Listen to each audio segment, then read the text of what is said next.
क्या आपने कभी सोचा है कि कुछ लोग बिना मेहनत के भी सुखी दिखाई देते हैं और कुछ लोग पूरी जिंदगी संघर्ष करते रहते हैं? क्यों किसी के पास सब कुछ होकर भी शांति नहीं होती और कोई खाली हाथ होकर भी मुस्कुराता रहता है?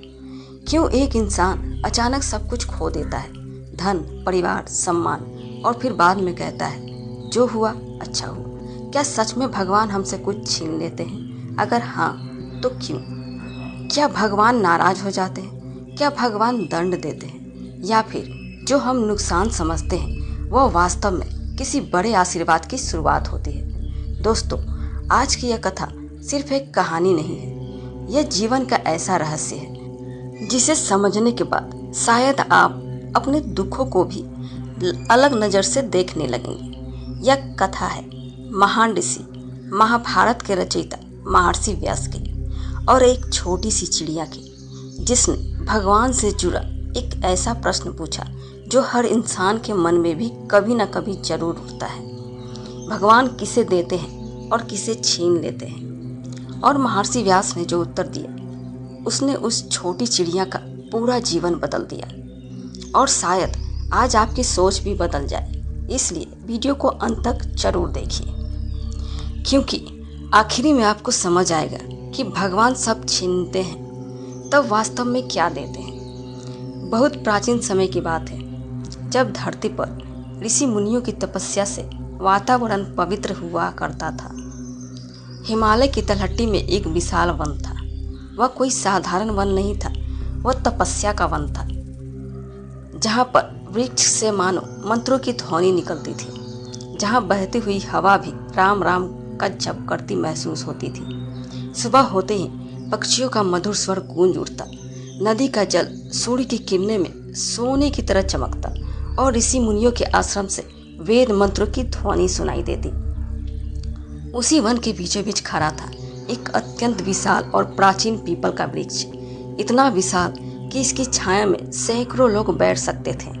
उसकी जड़ें धरती को कसकर पकड़े हुए थी और शाखाएं आकाश को छूने का प्रयास कर रही थी। उसी वृक्ष के नीचे प्रतिदिन ध्यान लगाया करते थे महान तपस्वी महर्षि वेदव्यास। उनके चेहरे पर ऐसा तेज था कि जो भी उन्हें देखता उसका मन स्वतः शांत हो जाता। उनकी आंखें बंद रहती, लेकिन ऐसा लगता मानो पूरा ब्रह्मांड उनके भीतर समाया हो। उसी पीपल के सबसे ऊंची शाखा पर रहती थी एक छोटी सी चिड़िया। वह बहुत साधारण थी, ना उसके पास सुंदर घोंसला था, ना दानों का भंडार, लेकिन उसका मन बहुत निर्मल था। हर सुबह वह उड़कर दूर दूर तक जाती, कहीं से दाना चुगती, नदी से पानी पीती और वापस लौटकर व्यास मुनि को ध्यान करते हुए देखती। धीरे धीरे उसके मन में कई प्रश्न उठने लगे। वो सोचती, यह संसार कितना अजीब है। कुछ पक्षियों को भरपूर भोजन मिल जाता है और कुछ भूखे रह जाते हैं। किसी का घोंसला आंधी में भी सुरक्षित रहता है और किसी का एक ही पल में टूट जाता है। कुछ लोग जन्म से ही सुखी होते हैं और कुछ जन्म से ही दुख झेलते हैं। उसके मन में रोज एक ही प्रश्न गूंजता, क्या भगवान सबके साथ समान व्यवहार करते हैं? एक दिन उसका मन बहुत बेचैन हो गया। वह उड़ती हुई सीधे व्यास मुनि के पास पहुंची। उस समय मुनि गहरी समाधि में थे। चारों ओर इतनी शांति थी कि मानो समय भी रुक गया हो। कुछ देर बाद मुनि ने धीरे धीरे नेत्र खोले और मुस्कुराकर बोले, आओ पुत्री, आज तुम्हारे मन में कोई प्रश्न है। चिड़िया चौंक गई। उसने तो कुछ कहा ही नहीं था। वह धीरे से बोली, है मुनिवर, मैं एक छोटी सी चिड़िया हूँ, लेकिन मेरे मन में एक बड़ा प्रश्न है। चिड़िया बोली, मैं रोज देखती हूँ, कोई सुखी है, कोई दुखी, किसी के पास धन है, किसी के पास भोजन तक नहीं, कोई राजा है तो कोई भिखारी। क्या भगवान पक्षपात करते हैं? भगवान किसे देते हैं और किससे छीन लेते हैं? इतना कहते कहते उसकी आवाज भर आई। व्यास मुनि मुस्कुराए। उन्होंने प्रेम से कहा, पुत्री, यह प्रश्न बहुत गहरा है। यही प्रश्न मनुष्य भी पूछता है, ऋषि भी पूछते हैं, लेकिन इसका उत्तर समझने के लिए हृदय को शांत करना पड़ता है। चिड़िया बोली, लेकिन कभी कभी लगता है कि भगवान अन्याय करते हैं। मुनि धीरे से हंसे, भगवान और अन्याय नहीं पुत्री, भगवान तो करुणा के सागर हैं। हम जो देखते हैं वह केवल अधूरा सत्य होता है।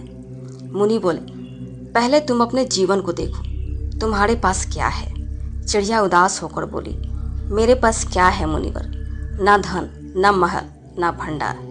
व्यास मुनि मुस्कुराए, तुम्हारे पास पंख है, तुम पूरे आकाश में उड़ सकती हो, तुम्हारे पास स्वतंत्रता है, तुम्हारे पास मधुर स्वर है, और सबसे बड़ी बात, तुम्हारे पास संतोष है। चिड़िया शांत हो गई। उसने पहली बार महसूस किया कि वह गरीब नहीं थी। मुनि आगे बोले, मनुष्य को भगवान बहुत कुछ देते हैं, लेकिन साथ में इच्छाएं भी बढ़ जाती है, और जहाँ इच्छाएं बढ़ती है वहाँ दुख भी बढ़ता है। जिस दिन मनुष्य संतोष सीख लेता है उसी दिन वह सबसे धनी बन जाता है। मुनि बोले, अब मैं तुम्हें एक राजा की कथा सुनाता हूँ। बहुत समय पहले आर्यावर्त में एक समृद्ध राज्य था, स्वर्णपुर। वहाँ पर हर और खुशहाली थी।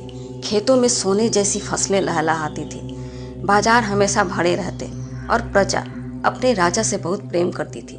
उस राज्य का राजा था वीरेंद्र सिंह। वह बहुत बुद्धिमान था, पराक्रमी था, दयालु भी था, लेकिन धीरे धीरे उसके भीतर एक विष पैदा होने लगा, अहंकार। उसे लगने लगा, ये सब मेरी शक्ति से है, मेरे कारण ही यह राज्य महान है। धीरे धीरे उसका मन भगवान से दूर होने लगा। पहले वह रोज मंदिर जाता था, अब राजसभा में व्यस्त रहने लगा। पहले संतों का सम्मान करता था, अब उन्हें प्रतीक्षा करवाने लगा। और यही उसके पतन की शुरुआत थी। एक वर्ष भयंकर सूखा पड़ा, फसलें नष्ट हो गई, लोग भूखे मरने लगे। फिर महामारी फैल गई, राजमहल तक शोक पहुंच गया। राजा का एक लौता पुत्र बीमार पड़ गया। राजवैद्य आए, यज्ञ हुए, लेकिन राजकुमार नहीं बच सका। राजा टूट गया। पहली बार उसने रोते हुए कहा, हे भगवान, मेरे साथ ऐसा क्यों?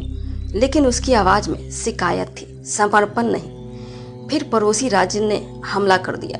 राजा युद्ध हार गया, राज्य छिन गया, महल छिन गया, सम्मान छिन गया, और एक दिन उसे साधारण वस्त्र पहनकर जंगलों में भटकना पड़ा, भूखा थका हुआ।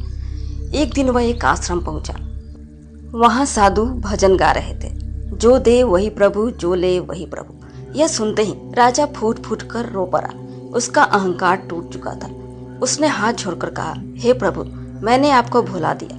जो दिया उसे अपना समझा, जो लिया उसके लिए आपको दोष दिया। अब मुझे कुछ नहीं चाहिए, बस आपकी शरण चाहिए। उसी क्षण वर्षों बाद उसे भीतर शांति महसूस हुई। राजा आश्रम में सेवा करने लगा, पानी भरता, बीमारों की सेवा करता, लकड़ियां लाता, और धीरे धीरे उसका मन निर्मल होने लगा। एक दिन भयंकर बाढ़ आई। राजा ने अपनी जान जोखिम में डालकर लोगों को बचाया। वृद्ध महात्मा मुस्कुराए, वत्स, ईश्वर ने तुम्हें गिराया नहीं, गढ़ा है। कुछ समय बाद प्रजा उसे वापस लेने आई, लेकिन अब वह बदल चुका था। अब उसके भीतर अहंकार नहीं था। अब वह राजा नहीं, सेवक बन चुका था। व्यास मुनि बोले, अब समझी पुत्री, भगवान कभी द्वेष से नहीं छीनते, वे केवल वह चीज दूर करते हैं जो हमें उनसे दूर कर रही होती है। धन छीनकर ज्ञान देते हैं, अहंकार छीनकर विनम्रता देते हैं, मोह छीनकर भक्ति देते हैं। अब छोटी चिड़िया समझ चुकी थी, उसके पास कम नहीं, बहुत कुछ था। खुला आकाश, 2 पंख और प्रभु का नाम। वह आनंद से आकाश में उड़ने लगी, क्योंकि अब उसके मन में शिकायत नहीं, कृतज्ञता थी। अगर इस कथा ने आपके हृदय को छुआ हो तो कमेंट में लिखिए, जो प्रभु करे वही कल्याण। वीडियो को लाइक और शेयर जरूर करें, और ऐसे ही अद्भुत भक्ति कथाओं के लिए हमारे चैनल को सब्सक्राइब करना ना भूलें। राधे राधे।